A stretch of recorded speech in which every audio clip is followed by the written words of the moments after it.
هذا 2 ونص بربع. عمو هذا 2 ونص بربع.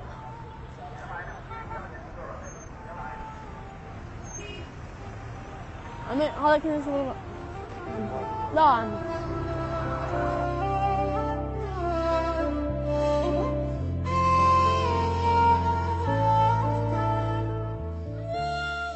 بدي اصير مثل ذول الشباب رجعوا يداومون ويسوون.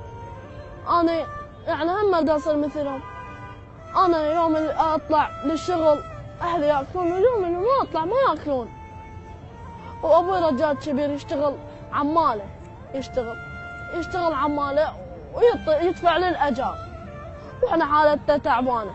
انا معيش اهلي يعني مواليد 2000 يعني هسه مثلي بعز الدلال. انا ما قاعده جد، انا قاعده اشتغل اريد اعيش امي واخواتي وابوي وامي واهلي.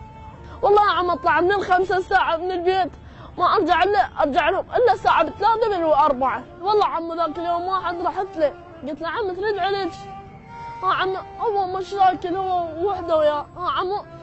عم والله تبال علي يعني عم استغلت روحي. قلت هسه انا لو حالتي زينه اجل هيك واحد عم لعب هاي السوالف ما تبكي. يعني هسه انا لو عندي امكانيه وغير من الله ما اشتغل، والله ما اشتغل. والله اروح للمدرسه اعيش احسن حياتي. والله عم البارحه صعدوا ويانا جهال 2 بالسياره. عم 2 صعدوا عم اشتغلوا وملابسهم ومبدلين وكاشخين. ويعني جايين من المدرسه قد حلوه. انا ليش ما اصير مثلهم؟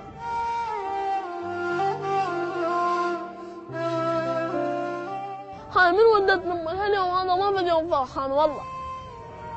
قضيته كله حزن بحزن. ايش قال الشغل وايش قال البيت، ايش قال الشغل وايش قال البيت. والله يا عمو ما بدي يوم فرحان والله. من يجي المطر بيتنا يخر علينا يعني احنا نايمين ويخر علينا والله. هيك فتحة كبيرة بهذا البيت عمي ويخر علينا ينقر. يعني احنا شو يصير بينا بعد؟ والله يا عمي عمري كله ملابس مثل يعني حذاء حلوة. والله ملابس حذاء حلوة عمي. يعني هم بدي البس واشتري واسوي.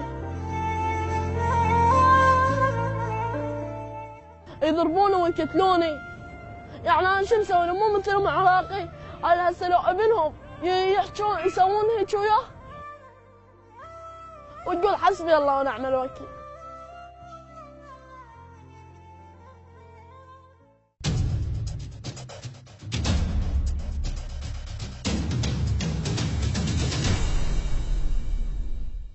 مرتضى، شو تحب انه تقول لي الناس اللي بقدك هسه جاي يتابعوك، الشباب اللي بقدك اللي جاي يشوفوك هسه وانت تتمنى ترجع للمدرسه؟ اي والله. شو تحب تقول لهم؟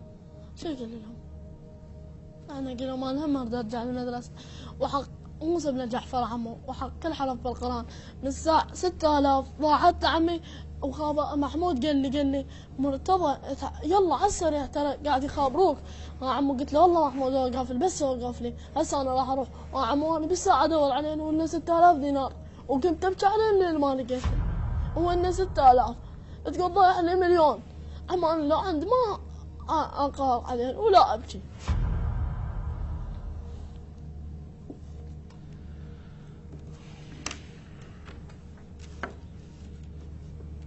اي ولقيتهن؟ لا. بسيطة بسيطة.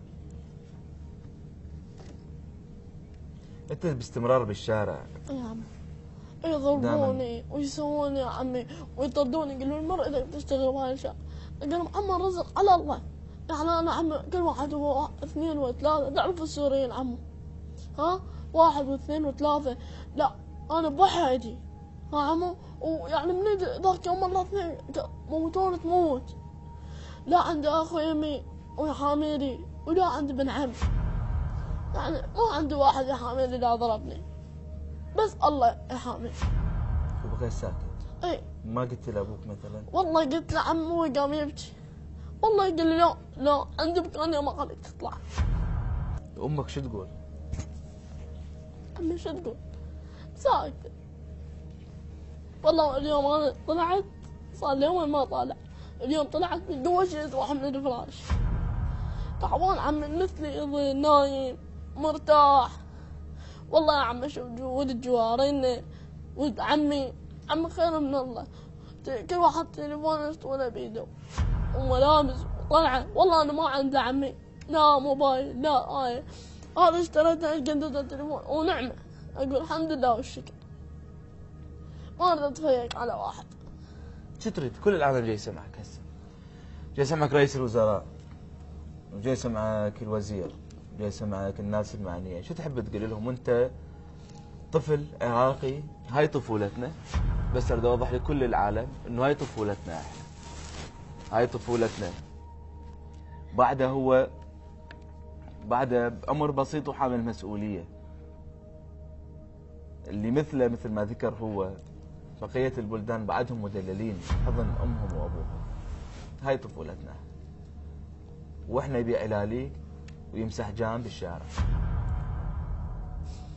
وين البراءة بالموضوع؟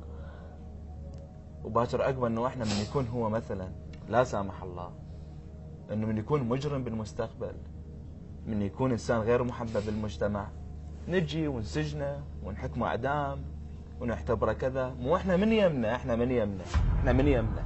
هذا لو محتضنينه من الصغر ما كان هيك صار. هذا لو مطينا احنا من الصغر ما كان هيك صار.